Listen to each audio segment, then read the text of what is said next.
Bonjour à toutes et à tous. Aujourd'hui, on va parler de la série WandaVision. Ici, on va pas parler de toutes les théories qui concernent la série, et bien déjà parce que je suis pas un grand fan de Marvel, et que les seuls comics que j'ai lus, ce sont les Ultimate chez Marvel, et je suis plutôt un fan de DC Comics, je joue dans l'autre écurie.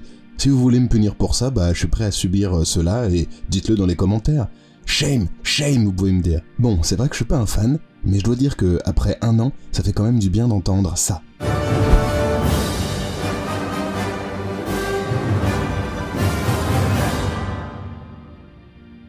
Allez, on remet en contexte très rapidement. C'est une série qui lance la phase 4 du MCU. Ça aurait dû commencer normalement avec Black Widow, mais la vie en a décidé autrement au royaume de Mickey. Dans cette série, on suit les personnages de Wanda et de Feu Vision, d'où le nom de WandaVision.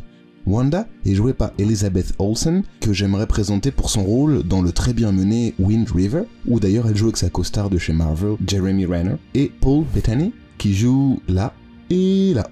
Je le dis tout de suite, cette série me paraît bien faite jusqu'à l'épisode 4 qui m'a un peu surpris. Mais bon, bien que ça m'ait choqué, j'ai quand même très envie de regarder la suite. C'est un peu comme avec une bonne bière barbare, une bonne bière au miel de 33 centilitres. C'est un goût un peu évident, mais c'est assez intriguant pour qu'on finisse la bouteille et pour qu'on s'en resserve une autre si on est un peu polisson. Allez les amis, démêlons un peu tout ça. La série traite de Wanda, qui est dans une bulle de réalité parallèle ou dans une réalité modifiée. Le mystère sur cette bulle reste entier jusqu'au 3e épisode. Le 4e épisode, lui, donne un peu trop vite les explications à mon goût. On a un peu l'impression qu'au bout du 4e épisode, on a déjà vu tout ce qui était dans les bonnes annonces.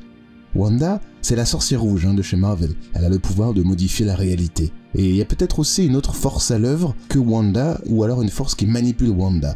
Ça est suggéré notamment dans l'épisode 3, parce qu'on comprend que Wanda n'est pas celle qui maîtrise tout. Bon, j'en dis pas plus parce qu'après on va rentrer dans le spoiler. Comment la réalité a été modifiée? Qu'est-ce qui a changé? Chaque épisode se déroule dans une sitcom d'une décennie donnée. Le premier se déroule dans les 50s, le deuxième se déroule dans les 60s, et enfin dans les 70s, on a l'épisode 3. L'épisode 4, lui, rompt avec tout ça, et c'est pour ça que ça a été une grosse surprise.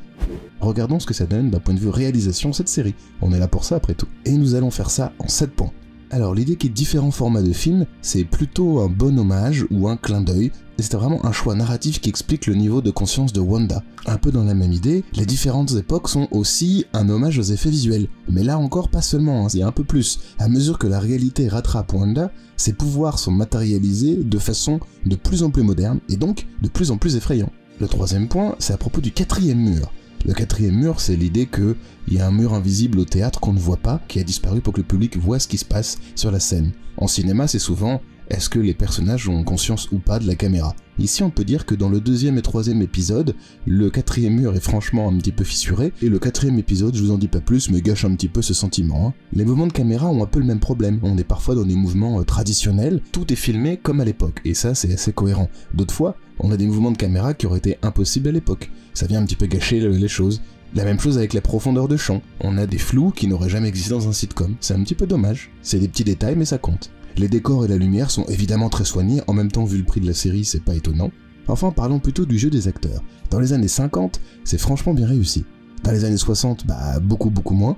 Et les années 70, ce qui est assez rigolo, c'est que Paul Bettany et Elizabeth Olsen ont vraiment la gueule de l'emploi, mais regardez-moi ces deux-là, c'est fou, on dirait qu'ils sortent vraiment d'un film des années 70. Et enfin, parlons un petit peu de la musique, elle m'a pas vraiment marqué.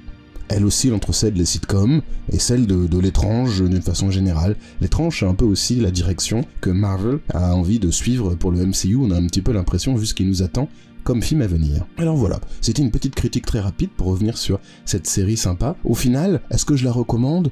Oui, il y a quand même des éléments sympas, des éléments qui nous rappellent par exemple l'atmosphère de chapeau melon et bottes de cuir, avec la musique notamment, et des éléments fantastiques dans un monde un peu trop normal, un peu trop forcé, mais il y a beaucoup de choses qui me rappellent aussi la série Life on Mars. Elle est souvent très oubliée celle-là, alors qu'elle est juste géniale.